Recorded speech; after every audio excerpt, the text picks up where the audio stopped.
Bienvenue dans le Pot de Yaourt, le premier podcast qui s'intéresse à toutes celles et ceux qui font le Havre, à toutes celles et ceux qui sont le Havre.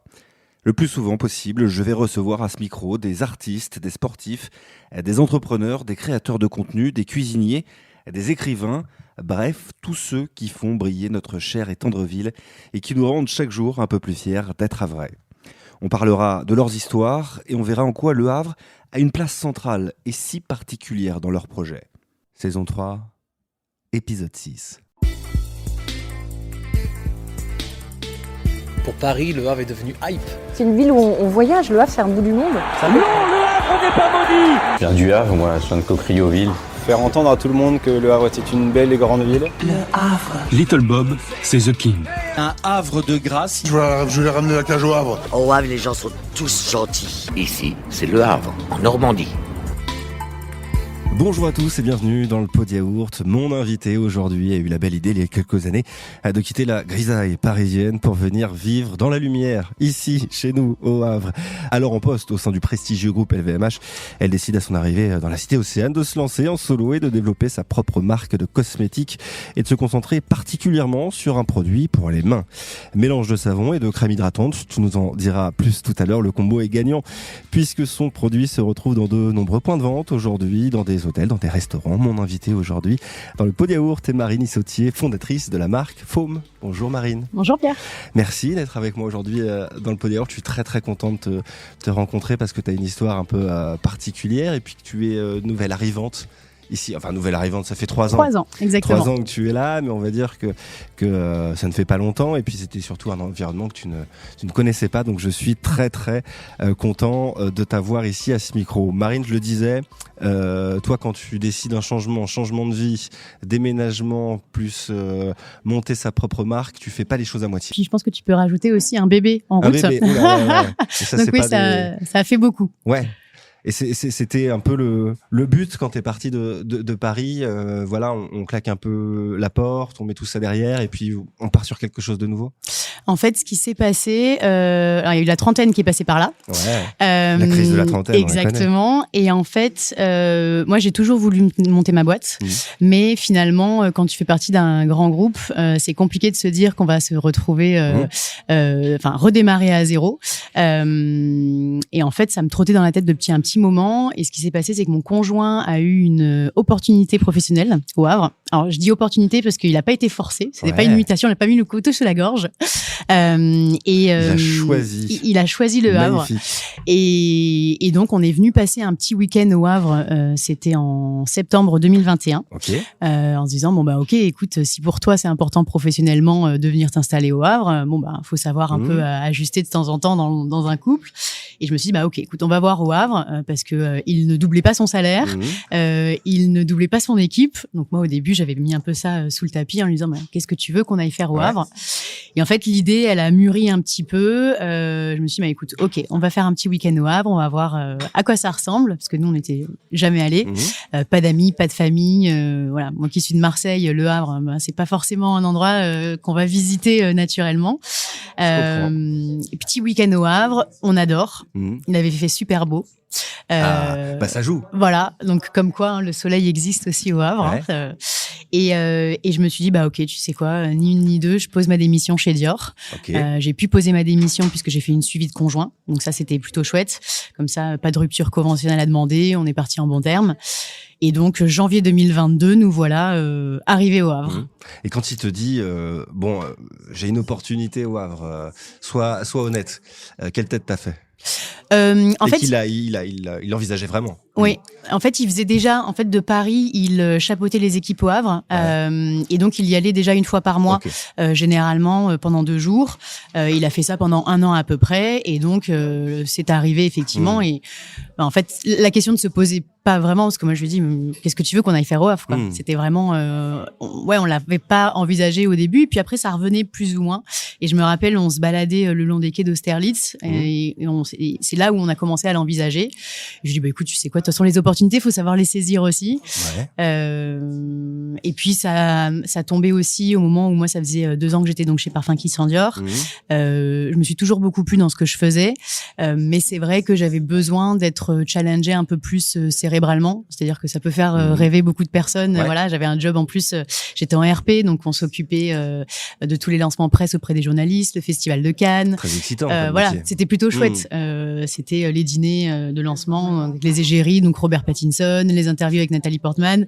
En fait, moi, que ce soit Nathalie Portman ou Jean-Jacques, c'est pareil, quoi. J'avais pas besoin en fait de ça particulièrement pour me sentir. Ça vibrait pas forcément, et donc voilà, je me suis dit moi ça me permet de pouvoir me démissionner, de monter ma boîte, et en fait c'est des opportunités, voilà, tout s'est imbriqué finalement, et puis donc on s'est retrouvés au Havre, et donc ça va faire 3 ans effectivement. Et vous êtes là chez nous au Havre, chez toi maintenant. C'est ça. Chez vous. On va reparler bien entendu tout à l'heure de ton arrivée au Havre, de ce que tu as fait depuis que tu es là. Je voulais juste avant qu'on plante un peu le décor, qu'on plante un peu le décor de ta vie, de ton arrivée, et qu'on parle de la cosmétique aussi. Ça, tu le disais, tu as travaillé chez LVMH, chez Dior, tu as travaillé chez The Estée aussi. Estée Lauder, ouais. Estée Lauder Compagnie. Donc, la cosmétique, c'est un milieu que tu connais bien. Oui. Donc moi j'ai fait toute ma carrière, ma jeune petite carrière, en tout cas effectivement dans la cosmétique. Moi j'ai fait une école de commerce, Schema, j'ai fait Lille et Sophia Antipolis, des stages dans la cosmétique, et donc je suis très vite rentrée dans cet univers-là. Je suis restée 5 ans chez Estée Lauder, donc pour la marque Darphin, qui est une marque française de cosmétiques. Super expérience, et donc effectivement 2 ans chez Parfums Christian Dior. Et finalement, j'ai vu un peu les limites de cet univers, c'est-à-dire que oui, il y a des gros départements RSE. Alors oui, on fait attention aux réductions des déchets. Alors oui, on enlève le blister, donc le plastique, etc. Un peu de greenwashing. Mais un petit peu. En fait, c'est juste que c'est très difficile de concilier le haut de gamme et l'éco-responsabilité. Il y a quand même des choses, on fait avancer la machine, mais on est des gros mastodontes, donc finalement, c'est quand même compliqué. D'avoir vraiment quelque chose de durable sur ces entreprises-là. Et en fait, c'est pour ça aussi que moi j'ai lancé Faume aujourd'hui. C'est de se dire, je prends mon expérience, c'est chez Géant de la beauté. Je prends le meilleur, donc des beaux objets, des belles matières premières, des belles fragrances. Mais par contre, je le mixe avec moi, ma sensibilité. Je fais attention à comment je me déplace. Je fais tout en vélo, même quand il pleut. On fait attention à ce qu'on mange, manger local de saison. Enfin, ça paraît. Si tu te déplaces pas quand il pleut ici, tu vas pas te déplacer souvent. Voilà. Ouais. Alors. Très bizarrement, j'arrive quand même à passer entre les gouttes.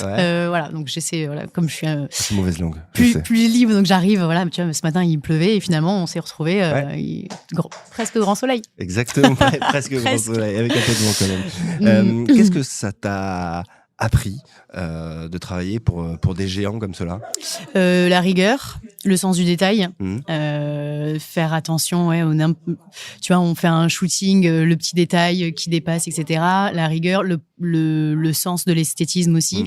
C'est sûr que quand aujourd'hui on regarde la DA de Faume, c'est quand même très léché, on fait attention à nos visuels, nos communications, et puis c'était une très belle expérience, rencontrer des personnes très riches, que ce soit le parfumeur de chez Dior, François Demachy, où c'était vraiment très enrichissant. Et de l'autre côté, qu'est-ce que tu aimais moins dans ce genre de mastodonte? T'as commencé un peu à le dire déjà. Ouais, la consommation à outrance, c'est vrai que pour le coup, c'est des déplacements aux 4 coins du monde. Alors moi, je suis tombée pendant la période du Covid, donc on avait moins tous ces déplacements. Mais en fait, si tu pars à Los Angeles, ensuite t'enchaînes avec New York, ensuite tu pars en Asie, ensuite. Et c'est vrai que est-ce que c'est utile finalement tous ces déplacements en avion avec toute l'équipe? Est-ce que c'est utile d'imprimer les dossiers de presse aujourd'hui? Il y a plein de choses. Tous les cadeaux qu'on offre. Ça se fait encore imprimer les dossiers de presse, en masse? Oui. Ouais. Donc en fait, aujourd'hui, on travaille quand même beaucoup sur l'ordinateur. Il suffit de l'avoir en PDF. Donc il y a vraiment en fait un mindset qu'il faudrait changer, mais finalement les codes du luxe, t'es quand même rattaché. Quand t'achètes un Dior, il te faut ton sac, il te faut ton papier de soie, il te faut ton ruban, il te faut ton blister. T'as une expérience client qui est importante. Donc même si on essaie de réduire, etc., t'as quand même ça prend quand même un peu plus de temps aujourd'hui, malheureusement. Et tu l'as dit tout à l'heure, enfin, t'as commencé un peu à en parler, ce rêve de monter ta boîte, d'avoir ton truc à toi, c'était quelque chose que t'avais dans la tête depuis longtemps, que tu réfléchissais même quand t'étais chez LVMH? En fait, j'avais pour projet, effectivement, je savais pas trop quoi encore. Je savais que voilà, moi, mon expérience, tu l'as dit, c'est effectivement dans la cosmétique, donc forcément ça allait être sur ce domaine-là. Mais c'est vrai que voilà, moi j'aimais mon travail, puis on était quand même bien prises, on travaillait quand même pas mal, donc le projet, finalement, il a eu le temps de mûrir sur la partie Covid aussi. C'est vrai que quand tu es en RP, en événementiel chez Dior pendant le temps du Covid, au démarrage en tout cas, le télétravail, c'était pas forcément quelque chose de très démocratisé au sein du groupe en général. Donc j'avais un peu plus de temps et effectivement, je commençais à creuser sur le futur de la cosmétique, c'est-à-dire qu'aujourd'hui, il y a la cosmétique liquide, il y a la cosmétique solide avec les savons donc solides, les shampoings, etc. Et il y avait une tendance sur cette cosmétique en poudre qui en fait est le futur de la cosmétique solide, dans le sens où tu n'as pas de transport d'eau, tu as quand même ta matière première, mais tu n'as pas, parce qu'aujourd'hui finalement ton savon, ton shampoing, liquide en tout cas, c'est 80% d'eau et 20% d'actifs. On voit souvent des pubs sur Insta de exactement. de gens qui font des gels douches. Tout à fait, parce qu'en fait finalement, oui, c'est 80% d'eau, 20% d'actifs, donc autant extraire cette partie active. T'en as en poudre, t'en as en pastille, t'as des concentrés. Et ce qui est génial, c'est que ça commence effectivement, tu dis, on le voit sur Insta, donc il y a d'ores et déjà d'autres acteurs sur ce marché-là. Donc ça veut dire que c'est un marché qui est porteur, où il y a, c'est pas seulement juste une tendance, mais ça se confirme en fait. On a vu, et moi j'ai vu un peu entre guillemets les limites de la cosmétique solide, dans le sens où venant d'un grand groupe, j'ai besoin quand même d'avoir ce côté, la sensorialité, la qualité, quelque chose d'agréable à utiliser, et finalement c'est ce qu'on peut proposer sur de la poudre, et donc c'est comme ça que Faume est né. Eh bien écoute, t'es parti dessus, donc allons transition, dessus. Quelle transition magnifique, quelle transition naturelle. Voilà, tu arrives ici donc il y a 3 ans et tu décides de monter ta marque Faume. Alors en fait, du coup, ce qui s'est passé, c'est effectivement donc j'ai démissionné donc de Paris. Tout le monde m'a regardé un peu avec des grands yeux aussi, parce que quand je disais que j'arrivais, que je partais donc en tant que Marseillaise qui vit à Paris, qui va au Havre, tout le monde m'a dit mais ok, qu'est-ce que tu vas faire au Havre? Donc bon, je sais pas trop encore. Et déjà, on va pas voir. Vertigineux de démissionner d'LVMH, parce que tu le disais, pour beaucoup, ça représente quand même un rêve de travailler dans un groupe comme ça. En fait, je pense que faut pas trop se poser de questions. Je suis un naturel assez spontané, peut-être un petit peu naïf aussi, parce que c'est vrai que si peut-être que si j'avais plus posé les choses, mais en fait, je l'aurais jamais fait. Et en fait, c'est arrivé dans un moment de notre vie où tu sais quoi, écoute, on va au Havre en septembre, je démissionne en octobre, on déménage en décembre et on arrive en janvier. En fait, faut pas se poser de questions. Et t'avais un plan comme ça un peu établi. On arrive ici, je monte ma marque. Enfin, je m'active tout de suite, quoi. Je fais quelque chose. Ça, oui. Par contre, oui, ça c'était sûr. Et en fait, quand on est arrivé du coup en janvier, moi, je me suis tout de suite tournée vers la French Tech au Havre. J'ai fait des formations 5 jours pour entreprendre à la CCI pour monter ma boîte.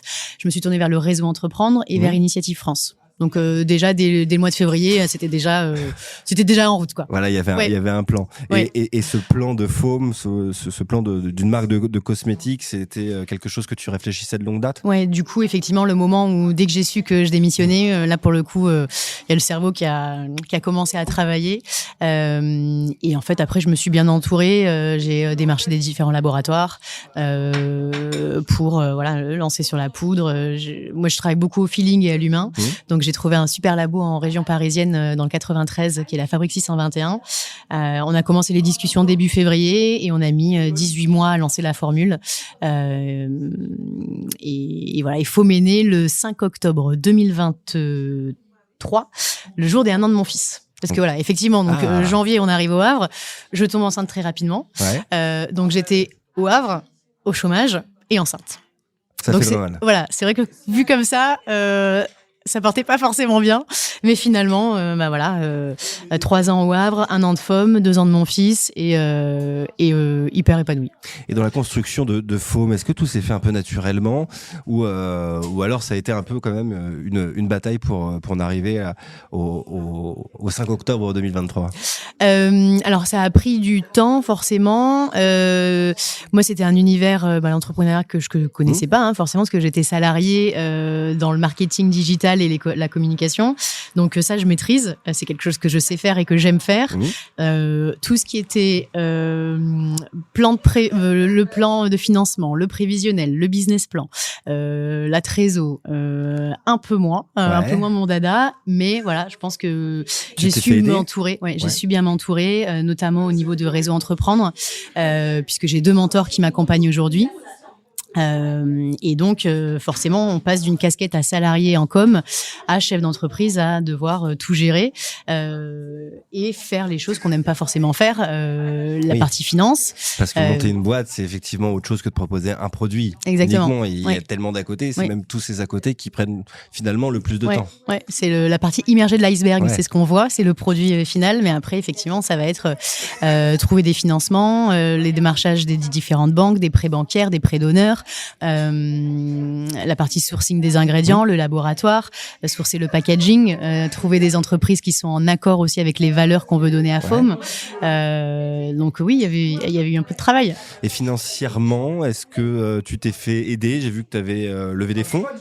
Alors, j'ai fait là, on a fait une campagne de financement participative, effectivement, pour le lancement de nos 2 nouveaux produits qui sont à venir en 2025. J'ai fait un emprunt bancaire au niveau de la banque. J'ai eu 2 prêts d'honneur auprès de Réseau Entreprendre et d'Initiative, et j'ai fait un apport personnel. Quand tu as imaginé Foam, qu'est-ce que tu imaginais faire? Est-ce que le produit que tu as entre les mains aujourd'hui ressemble au produit que tu avais imaginé il y a 2-3 ans? Alors, il a forcément évolué en mieux, évidemment.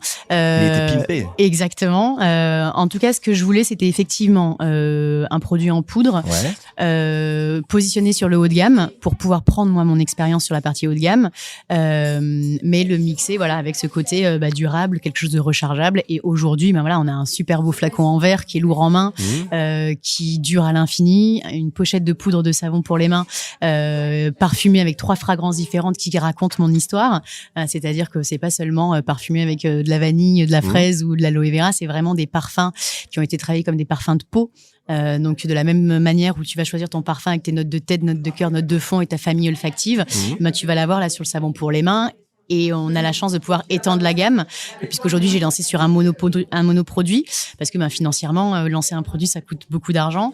On a lancé donc sur ce monoproduit et on a besoin d'étendre la gamme aujourd'hui, puisque on a besoin d'avoir le savon corps et le shampoing qui vont arriver pour avoir vraiment cette gamme complète et pouvoir aussi aller pénétrer le marché de l'hôtellerie, puisqu'aujourd'hui on est présent donc tu l'as dit dans des points de vente, on a des maisons d'hôtes, on a un restaurant aussi au Havre qui propose notre produit. Quel est ce restaurant? Je pense que tu le connais. Je connais un petit peu, je crois. C'est effectivement la Bise. En fait, quand je suis arrivée au Havre, donc il y a 3 ans, nous on s'est installés sur Sainte-Adresse. Là, on passait d'un 45 mètres carrés en plein Pigalle à 100 mètres carrets avec Alléluia. Avec échappée mer, n'est-ce pas? Échappée vue mer. Tu te perdais dans ton appart. C'est magnifique. Ça. Presque on prenait un talkie-walkie pour il y avait un peu d'écho aussi même. Mais et donc du coup c'était un restaurant où on allait à la Bise, et là du coup de se dire que Foam est proposé dans les espaces communs de la Bise, c'est la boucle est bouclée. Foam, tu as commencé à en parler de l'aspect un peu technique et de l'aspect produit, mais au fond le produit que tu proposes, qu'est-ce que c'est tout simplement? Alors du coup nous on est sur un business donc de recharge. L'idée c'est vraiment de se dire qu'on va venir réutiliser, recharger à l'infini. Donc tu commences ton expérience avec un flacon en verre, une pochette de poudre de savon pour les mains, tu verses, tu ajoutes de l'eau et tu reconstitues ton savon pour les mains. De l'eau du robinet. De l'eau du robinet, exactement. L'idée, c'est de se dire que tu vas garder du coup ce flacon pour justement limiter tout ce qui est plastique à usage unique, favoriser le zéro déchet et venir recharger ce bel objet finalement qui trône un peu fièrement dans ta salle de bain ou dans ta cuisine.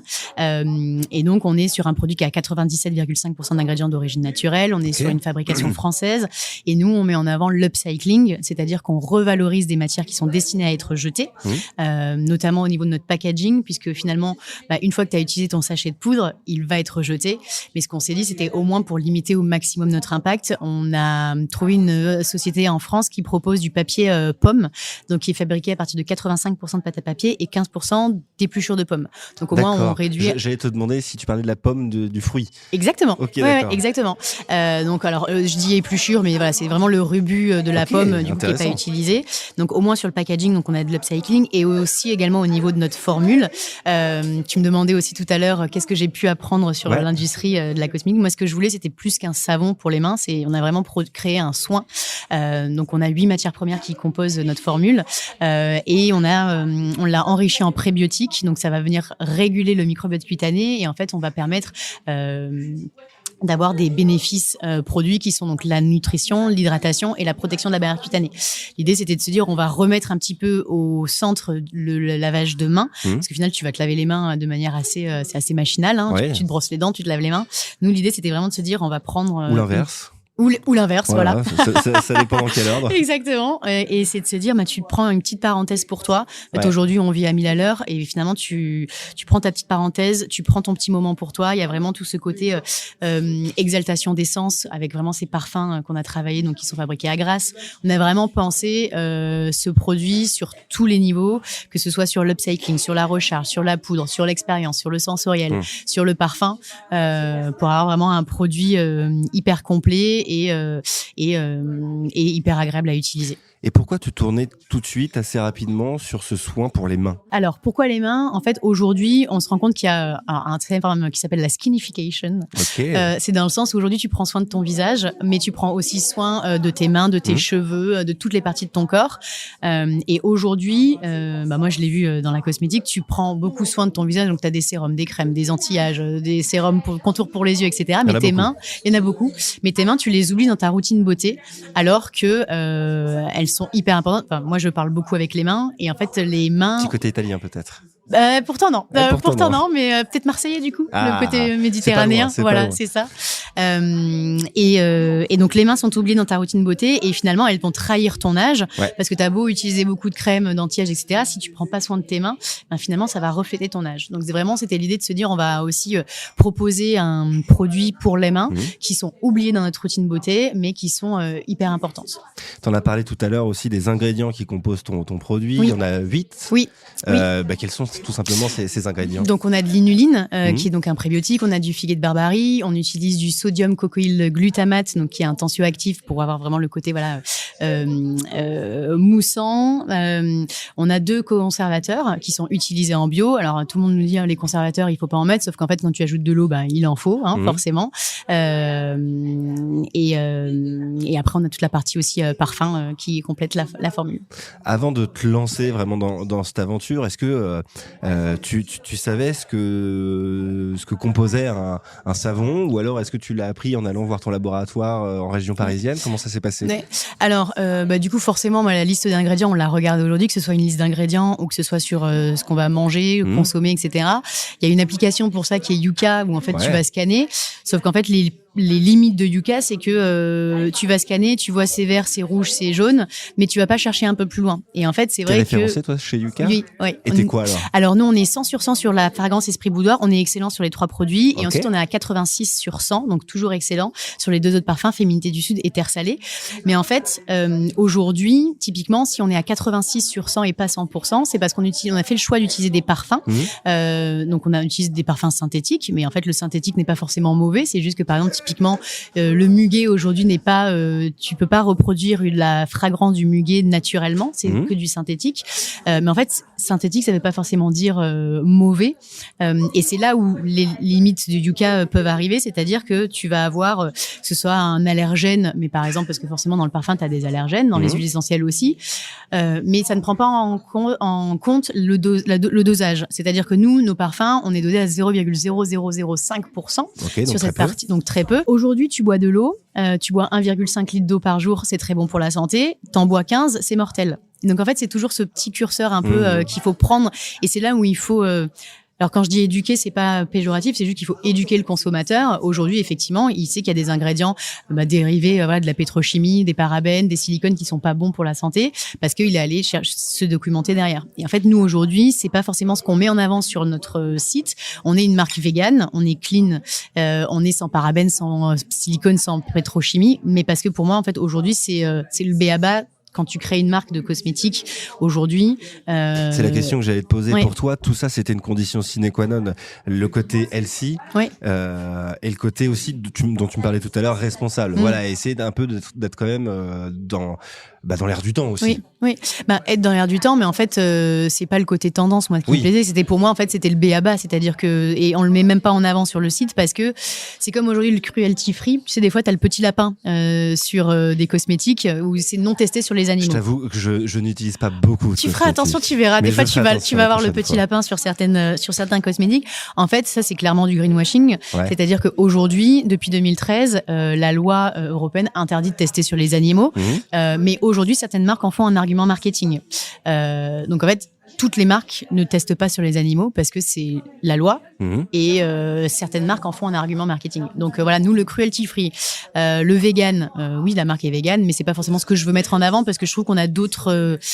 Pour moi, c'est induit, c'est le socle, et on va vraiment au-delà. En fait, on va au-delà de la clean beauty. C'est-à-dire que même aujourd'hui, la clean beauty, c'est un fourre-tout. Tu rajoutes du vert et t'es green. Non, en fait. Donc nous, on a voulu un peu aller. Pour nous, c'est un socle, et on va au-delà de ça. Et qu'est-ce que tu avais envie alors de mettre en avant avec cette marque ?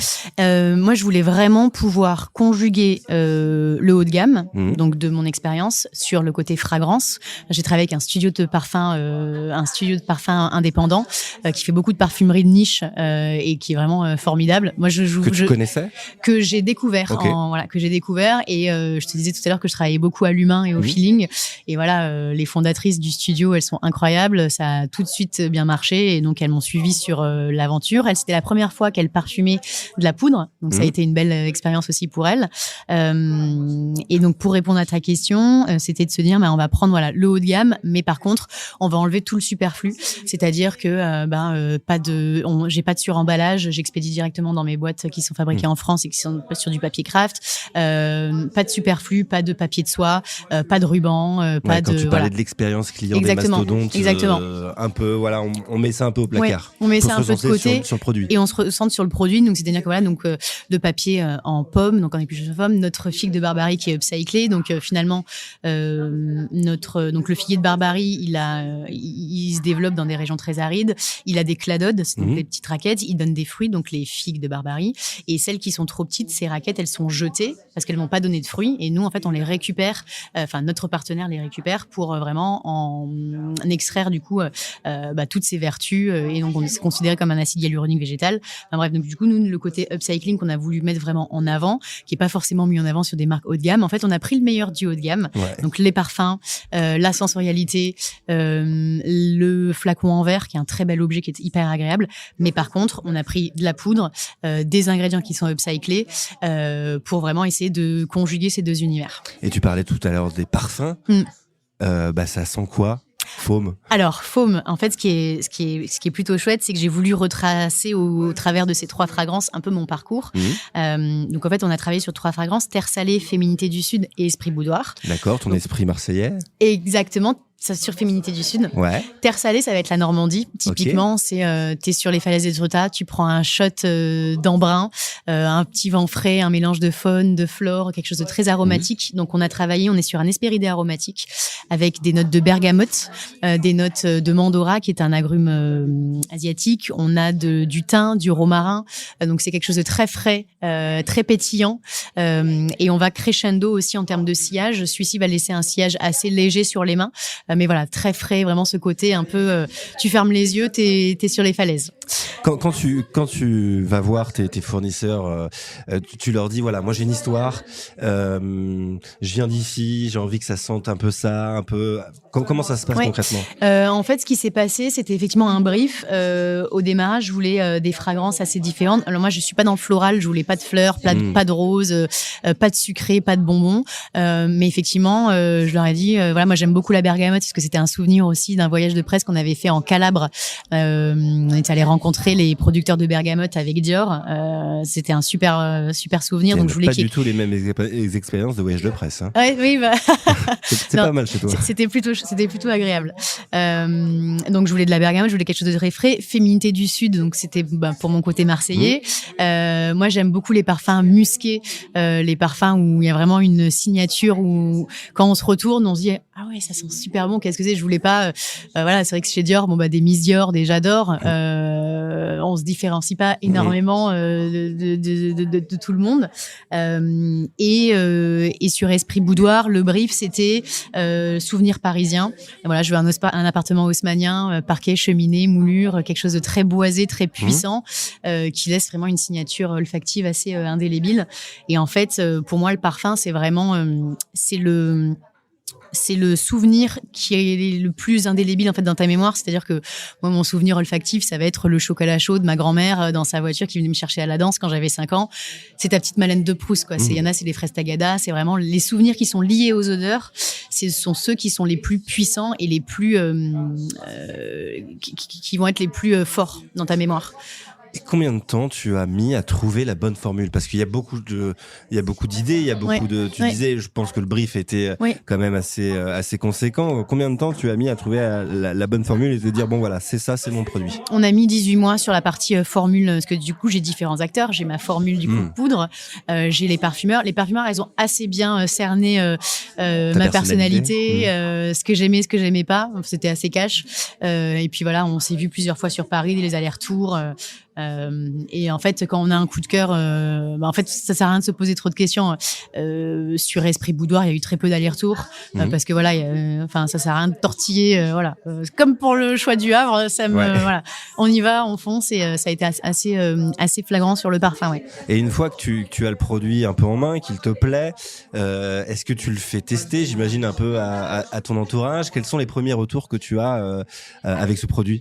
On a eu beaucoup c'est dingue, waouh, c'est incroyable, et on l'a encore aujourd'hui. Alors effectivement, sur les premières formules, on a fait des ajustements parce que déjà c'est quand même quelque chose d'assez innovant, le côté poudre plus eau qui devient un savon. Donc faut pas oublier quand même que tu es sur un produit reconstitué à base d'eau quand même.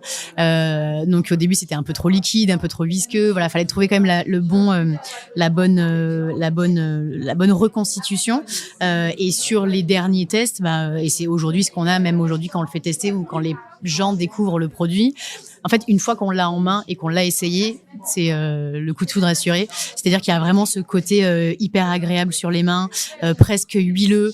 Tout le monde qui le teste à chaque fois. Maintenant, je me dis, je vais filmer parce qu'il faut que je puisse après le mettre. C'est à chaque fois, mais c'est incroyable. On avait fait un salon. J'avais une cliente qui l'a essayé. Elle me dit, mais il faut que tu viennes essayer. Donc elle a fait, c'est sa copine. Elle en a pris pour elle, pour sa sœur, pour voilà.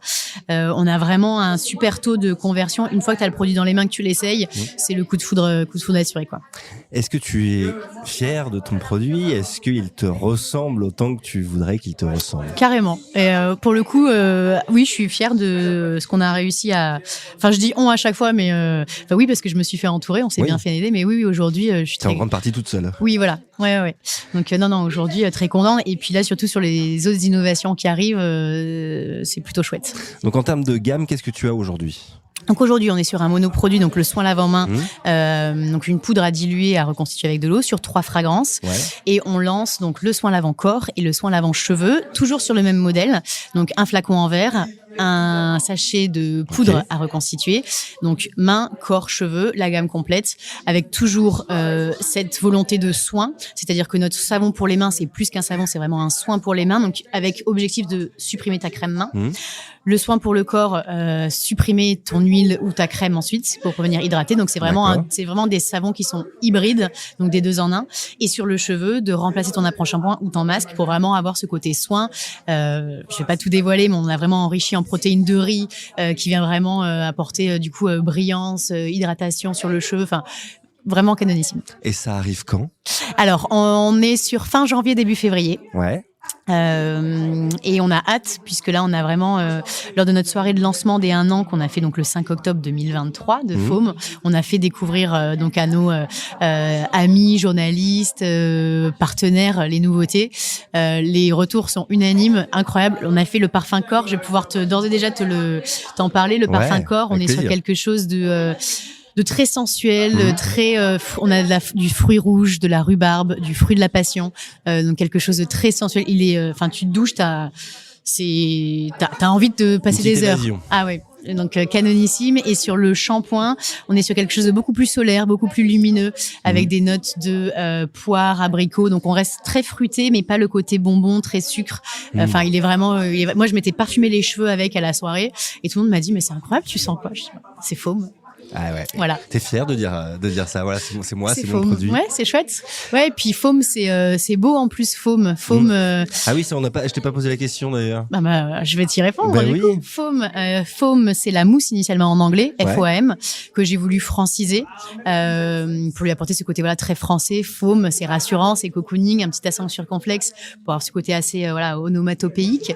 Et t'as aussi la parfaite contraction finalement entre femme et homme, donc Faume, puisque c'est une marque qui est mixte, qui peut s'utiliser femme, homme. Est-ce que c'était calculé ça, ou alors tu t'en es rendu compte Alors après? le femme et homme, je m'en suis rendu compte après. Ouais, c'est marrant aussi, tu vois, de se dire qu'il y a d'autres finalement lectures. Exactement, tout à fait. Et puis après, par contre, le côté home aussi, donc maison, où t'as ce côté, c'est pour la maison. Et voilà. Je voulais qu'on revienne aussi un peu sur les recharges. Oui. Concrètement, voilà, demain j'achète un flacon, il est vide, j'ai besoin de recharge. Comment je fais? Alors, ce qui est génial avec la recharge, c'est que, et c'est aussi là où on réduit un petit peu notre impact, c'est que ça passe directement par la poste, puisque comme elles ne font que 38 grammes, elles passent en lettres suivies. Ah, très bien. Et donc, on est livré directement en boîte aux lettres. Alors, ça, c'est sur la partie e-commerce. Nous, aujourd'hui, le e-commerce, il pèse 60% sur notre chiffre d'affaires. 20%, ce sont nos boutiques partenaires. Donc, on en a 15 aujourd'hui. Et 20% sur la partie hospitality, donc des maisons d'hôtes. Plus maisons d'hôtes que hôtels aujourd'hui, puisque comme on est que sur le savon main, forcément, quand tu es un hôtel, tu vas avoir la gamme complète. Donc là, on est sur des maisons d'hôtes, aussi donc au Donjon à Étretat, qui propose donc notre produit dans les espaces communs. L'hôtel de Omar. Exactement, que tu as eu la chance de pouvoir avoir. Pour son restaurant Le Bouillon. Tout à fait. Donc voilà. Et donc sur la recharge, en fait, ce qui est pas mal, c'est que tu la commandes. Tu peux aussi t'abonner. L'avantage de l'abonnement, c'est en fonction de ta consommation, de l'utilisation et du nombre de personnes que tu as dans ton foyer. Tu peux donc, en fonction, adapter et recevoir ta recharge tous les mois, tous les 2 mois, tous les 3 mois, directement dans ta boîte aux lettres. Et c'est vrai que c'est pas forcément quelque chose de. C'est quoi? On s'abonne quelque part et on reçoit effectivement. Tout à fait. Et tu les reçois directement. En fait, on a une petite boîte pour livrer notre petite pochette. Et c'est vrai que j'ai souvent des personnes qui me disent j'ai pas reçu ma commande, et je leur dis mais est-ce que vous avez regardé votre boîte aux lettres? Et elles me disent non, j'ai pas regardé. Et en fait, on n'a pas l'habitude forcément de se dire en fait quand on se fait livrer quelque chose, tu regardes pas forcément dans ta boîte aux lettres, t'es habitué à ce que ce soit voilà. Nous on passe par Colissimo du coup ou Mondial Relais, mais du coup sur la Poste, et ce qui est génial c'est que ça passe en lettres comme n'importe quel courrier, et donc on peut recevoir sa recharge tous les mois, 2 mois, 3 mois. On parlait aussi tout de suite d'Omar. Oui. Je voudrais qu'on en dise un petit mot parce que tu as gagné le prix, le programme Start Création Impact Plus 2023. Wow. N'est-ce pas? Ça c'est du titre. Ça c'est du titre. Alors, et c'est Omar qui te l'a remis, je crois. En fait, c'est au sein donc de Réseau Entreprendre. Ouais. Donc on a des lauréats tous les ans en fonction des projets, et donc moi j'ai passé un comité d'agrément avec des experts du coup sur le territoire normand, donc des chefs d'entreprise, et donc on te pose plein de questions sur ton prévisionnel, ton plan de financement, le produit, le positionnement, le prix, etc., etc. Et donc très précis quoi. Il faut qu'il y ait quand même un vrai projet. Tout à fait. Ah oui. Et donc moi j'avais préparé ça très voilà.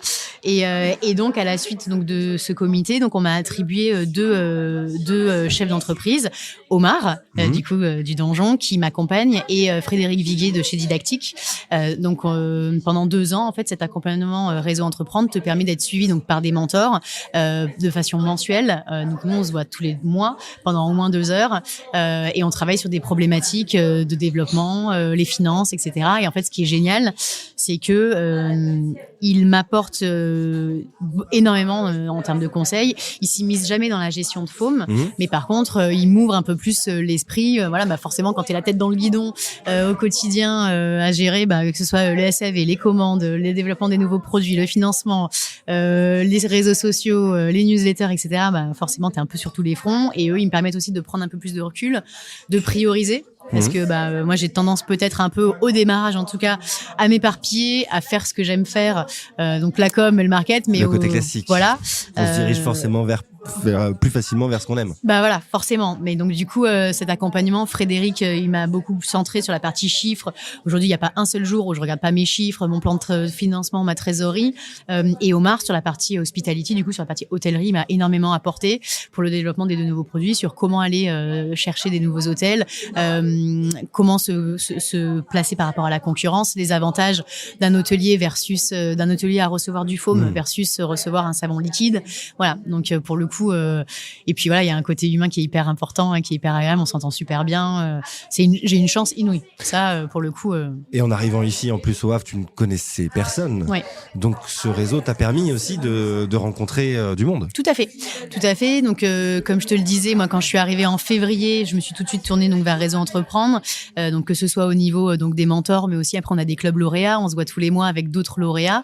Il y a d'autres pépites aussi sur le territoire normand. Je pense notamment à Squid.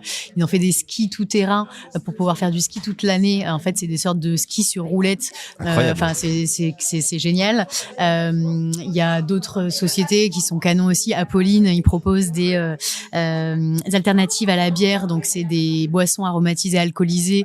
Il y a plein de synergies en fait sympas avec d'autres entrepreneurs. Même si on n'est pas sur les mêmes produits. En fait, on a les mêmes problématiques au quotidien. C'est stimulant d'échanger comme ça, vous vous retrouvez aussi face aux mêmes problématiques quelque part et peut-être aussi vous entraider. Toi, le market, la com, c'est quelque chose que tu maîtrises. Compléter vos compétences. Tout à fait. Et puis je pense qu'en fait aujourd'hui, pour réussir, faut savoir bien s'entourer. Faut être dans le partage aussi. Ce que tu peux donner pour ensuite recevoir. Donc ça permet d'être puis tourner sur l'humain aussi. Moi, c'est des valeurs que je mets beaucoup en avant. Tu as forcément rencontré des gens dans le cadre de ton aventure chez FOM. Ça fait donc 3 ans que tu es ici. Ça fait pas finalement si longtemps que ça.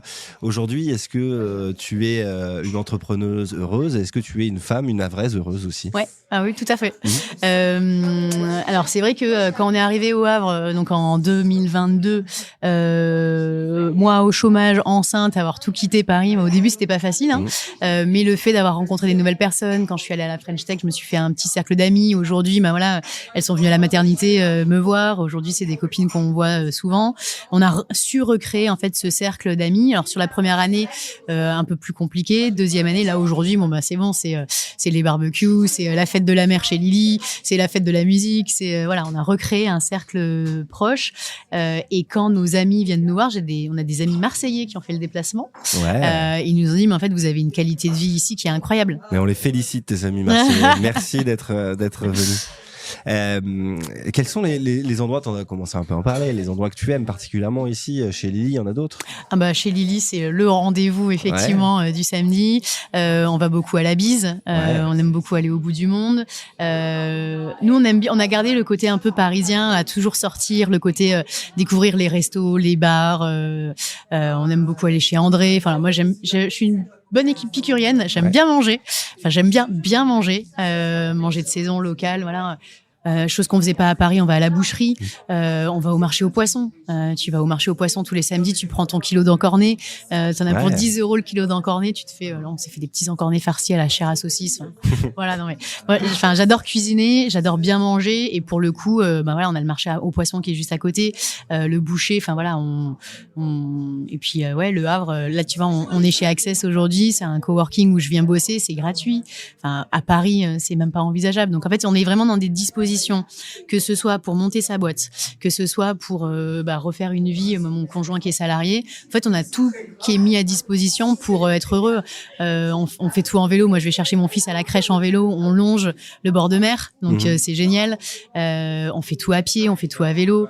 Et en fait, quand on est arrivé de Paris, forcément, quand tu penses à la Normandie, tu penses à Étretat, tu penses à Deauville, tu penses à Trouville.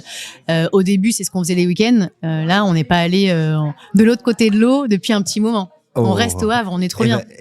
T'as fait une très belle transition pour ma prochaine question, parce que j'allais te demander si tu te sentais havraise. Mais avec cette expression que tu viens de me sortir, de l'autre côté de l'eau, c'est bon, je crois que tu as pris le pli. J'en ai quelques-unes. Il repleut. Il pleut. Boujou. Boujou, voilà. Ouais. Et puis tu l'entends souvent, ça? Quelquefois. Boujou, ouais. Quelquefois. Ouais. Parce que ça se perd un peu quand même. Ouais. Surtout chez nous, enfin chez cette jeune génération, ça se perd un peu. Moi, c'est quand je vais. Tout à l'heure, tu me disais aussi, est-ce que c'est facile d'avoir monté une boîte au Havre? Typiquement, moi, quand je vais déposer mes colis, j'ai le Colissimo qui est juste en bas. Je vais au diplomate et effectivement, ils me disent coucou ma poulette, voilà, Boujou. Et du coup, voilà, typiquement, c'est plutôt chouette. Ouais. Donc ça parle un peu cauchois. Donc tu te sens havraise. Oui, ouais, et puis j'ai quand même, là je vais te lâcher une petite anecdote, c'est qu'en fait ma grand-mère est née à Senvic. C'est pas vrai. Ma grand-mère est née à Senvic et c'est vrai que, alors, c'est pas que je suis pas forcément en famille, parce que moi je suis proche de ma famille, mais voilà, retracer le côté arbre généalogique, pas forcément. Pas ton truc, mais en fait, je me dis, quand même, t'es au Havre, t'es dans la ville. Voilà, ça a du sens. Et donc ma grand-mère est née à Senvic en 36. Elle a quitté le Havre pendant la guerre. Donc l'exode, elle est partie en Bretagne, c'était en 40. Et puis en fait, j'ai encore de la famille, mais que je connais pas. Enfin, on se connaît pas. C'est la famille Génin. Je sais que Monsieur René Génin était le directeur du port autonome du Havre. Et qu'il a 2 enfants encore aujourd'hui, Bruno et Benoît. Donc, qui sont tes cousins éloignés? Qui sont, mes grands cousins, qui sont les cousins de ma grand-mère. Mais t'as essayé de les chercher? J'ai pas cherché, en fait. Et c'est dommage. Ils sont là. Ils sont quelque part. Okay. Mais il faudrait, parce que c'est vrai qu'en fait, t'arrives la première année, t'es enceinte, t'es au chômage, tu cherches pas forcément. Première année, t'as ton fils, tu dors pas la nuit. Deuxième année, t'as FOM. Et en fait, c'est vrai en se rencontrant aujourd'hui, je me dis, mais en fait, il faudrait quand même que j'aille creuser un petit peu plus. Je sais que la maison existe. On était allé la voir. Elle a pas été détruite pendant les bombardements à Senvic. On était allé la voir avec ma mère. Incroyable. Ouais, c'est assez drôle. Et du coup, du côté de sa mère, c'était boulevard Champlain. Mais pour le coup, elle a été détruite pendant la reconstitution. En arrivant ici, tu le savais que ta grand-mère était née au Havre? Alors, je savais, mais pour moi, en fait, elle était normande. Oui. Donc, en fait, quand j'étais allée à Étretat, je me rappelle quand on était de Paris, on était allé à Étretat, je dis, tiens, mamie, je suis à Étretat. Mais bon, elle était pas née à Étretat, elle était vraiment née au Havre. Et c'est vrai que c'est pas forcément moi, je me considère pas du tout Havre. Je suis née à Marseille, je suis une pure Marseillaise, mais ma grand-mère est née à Senvic. Donc, pour le coup, c'est vrai que la boucle est bouclée. Voilà, écoute, c'est vrai que c'est beau. Exactement ce que j'allais dire. Tu viens de m'ôter les mots de la bouche. Magnifique. Marine, on arrive à la fin de cet épisode. Il y a une question que je pose traditionnellement à tous mes invités en fin d'épisode. Tu peux y répondre comme tu veux, en quelques mots ou en une tirade un peu plus longue. C'est toi qui vois. Marine, cette question, la voici. Aujourd'hui, pour toi, le Havre, ça représente quoi? C'est une ville qui est en mouvement, qui est hyper, moi je la trouve hyper agréable. Je trouve que pour le coup on a une qualité de vie qui est incomparable. Pour une vie de famille, c'est canonissime. Voilà, je pense qu'on a une chance, mais il faut le garder pour nous. C'est-à-dire que voilà, c'est vrai que pour le coup le Havre ça peut être un peu sous-coté dans l'imaginaire des gens. C'est vrai qu'on en a ce côté peut-être ville sombre, reconstruite d'après-guerre, qui est pas forcément agréable, mais en fait elle est juste géniale. C'est une petite pépite. Ouais. Et donc t'as pas forcément envie de dévoiler tous les secrets du Havre. Alors, pour la garder un peu pour... On les garde pour nos proches. Ouais, pour nos proches. Pour nos proches, voilà, on leur fait vivre l'expérience havraise avec les petits endroits dont on a parlé tout à l'heure. Mais clairement, ça reste à 2 heures de Paris. C'est génial. Merci beaucoup, Marine. Avec plaisir. Merci beaucoup, Pierre, pour l'invitation. Avec grand plaisir. J'étais très heureux de te rencontrer. Voilà, Marine Issautier, fondatrice de la marque FOM, que vous pouvez retrouver bien sûr sur Internet, FO, accent circonflexe, ME. Au Havre, je crois, Petit Bateau. Tout à fait. Le 67 Petit Bateau qui est rue Paul Doumer et chez Maison Couture, à côté de la Galerne. Voilà. Et puis, si vous voulez essayer de vous laver les mains, aller manger à la bise. Exactement. Vous trouverez les produits produit de Marine. Il y en a d'autres qui arrivent. Tout à fait. Marine, on te souhaite plein de bonnes choses pour l'avenir. On va bien entendu suivre ce que tu feras et pourquoi pas que tu reviendras pour nous expliquer tout ça. Avec dans un grand prochain plaisir. épisode. Au million. Ça marche. On se donne rendez-vous au million. À très bientôt, Marine. Et puis nous, on se retrouve pour un nouvel épisode bientôt dans le Pod Yaourt. Ciao.